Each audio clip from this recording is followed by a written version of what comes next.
For a few years in the 1970s, the Mr. Asia syndicate made millions. Heroin creates its own market. It acts like a form of plague. Until jealousy, betrayal, and murder brought it all crashing down. Then he just pulled out a gun, shot her in the back of the head, and then said to Wayne, "You're going to help me bury her."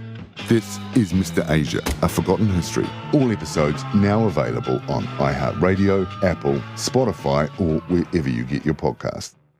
You're listening to the Weekend Sport Podcast with Jason Pine from News Talk ZB. The 2025 World Snooker Championship started at the Crucible Theatre in Sheffield last weekend. Will run through until next Monday. Great pleasure to welcome to the show Chief Snooker Writer for Totally Snookered, Michael Day. Michael, thanks for joining us. First of all, where are we in the tournament in terms of completed matches? Thanks for having me on, Jason. We're currently at the second round stage. So actually the championship as a whole, we had 10 days of qualifying before the main event at the Crucible Theatre. So it's a real sort of like month-long extravaganza of snooker. But we've just completed the first round, so that's the last 32 at the Crucible. And we're currently at the last 16 stage. That will carry on until Tuesday. And then Tuesday, Wednesday's the quarterfinals. And from there, it will be the one table set for the last four in the semi-finals. Major shock on the opening day. Defending champion, top seed Kyron Wilson, who won last year, of course, against Jack Jones, knocked out by a Chinese qualifier in the first round. How big a shock, surprise was this? It's incredible, really. Obviously, we talk about the Crucible curse. So no first-time champion at the Crucible has successfully defended the title the following year.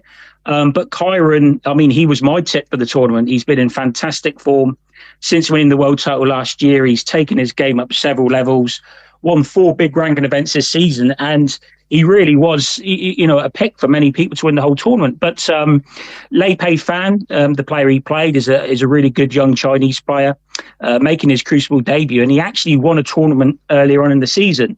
Down, I think he was ranked in the 70s. So that was a big shock. But big upset. Kyron was 6-3 up, but Lei Pei Fan played exceptionally well.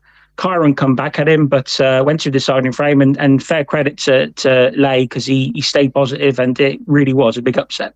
All right, want to ask about a couple of other players in round one. Seven-time winner Ronnie O'Sullivan. This is his 33rd consecutive edition of the tournament.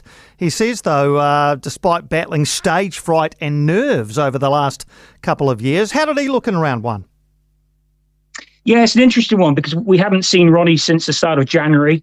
He was playing in the Championship League Invitational, and he actually snapped his cue deliberately. I hear that he actually chucked it in the toilet as well. And so we've not seen him on the professional circuit since then.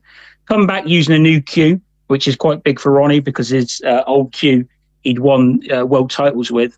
It was a bit of a sketchy performance in the first session from Ronnie. His opponent, Ali Carter, wasn't on top gear either. But the second session, Ronnie was exceptional. He made 3 centuries in space of 4 frames, a 70, a couple of 50s. And from a position of where it was 5-4, where it's looking like it could be a tight finish, Ronnie just ran away with the match. And it was a very, very impressive performance. And, all of a sudden, we're talking about a potential 8th world title for the Rocket. Is he still pretty popular with snooker fans, Ronnie O'Sullivan? Oh, 100%. He is the flag bearer. He is the top draw. He does say things in the media, and sometimes his actions are a little bit unhelpful for the sport, perhaps. But, when he gets on the table and he performs like he did in the second session of his open round match, we're reminded why we love Ronnie. He's been at the top of the sport now for over 3 decades. He's just an absolute Hollywood sporting superstar. He's 49 years old now. Most sports people would be, they'd be retired and have their feet up and pipe and slippers and all that. But Ronnie, at times, even though he's not as consistent as he was in the past, at times he just looks as best as he's ever been before. And hopefully he'll be around for many more years yet. Yeah, let's hope so. Another upset in the final round one match. Qualifier Ben Wollaston beating Mark Selby 10-8. I think that was Wollaston's first match victory at the Crucible. Tell us about that one. Yeah, it's another really interesting match. That Mark Selby's had a really rejuvenating season. Won 3 events, so a bit like Kyron Wilson. He come into the tournament as one of the real serious contenders for the title. But he actually drew Ben Woodison, who's a fellow Leicester player. So they're both from the same city, so they knew each other very well. And I actually think that was a bad draw for Mark, because obviously when you play someone you know very well, a mate or a practice partner, it can sometimes take the intensity away. But for Ben Woodison, he'd not been at the Crucible for 12 years. This was his second appearance, so he qualified. And Selby just did not perform. It was a very, very strange, scrappy performance from him. And fair credit to Ben Woodison. He managed to get the job done 10-8, and that's a really big win for him. And it'd be interesting to see how he gets on for the remainder of the competition. World number 1, Judd Trump, he didn't have any issues, did he? 5 centuries, I see here, during a 10-4 round 1 victory. Would Trump be favourite to win the whole thing now?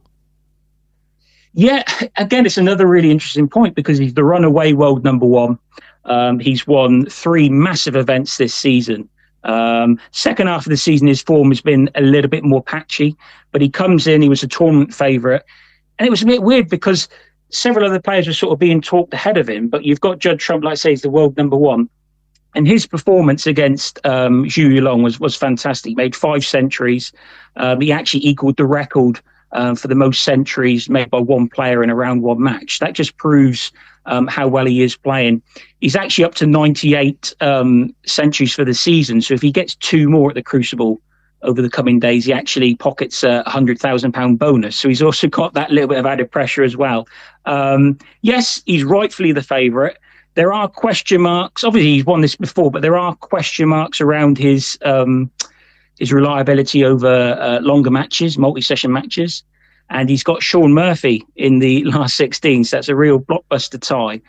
If he can get past Murphy, then I think, he could go all the way and get a second world crown. All right, and who else, Michael? Who else is, we've talked about a couple of players who are still there, but who else that we haven't mentioned might yet go deep into this tournament? Well, one of the running stories throughout the tournament, even from the very first qualifying round, was China's Zhao Xingtong. And now Zhao is a former UK champion, a former top 6 player. But he was involved in the Chinese match fixing scandal from a few years ago. He wasn't found to have fixed any matches himself, but he was involved in the scandal, and he was banned from the sport for 2 years. So he actually come back at the start of this year on the amateur circuit, managed to get his professional tour card back. So he's actually competing here at the Crucible as an amateur. He won 4 qualifying rounds. So he come through the sort of labyrinth of preliminary matches.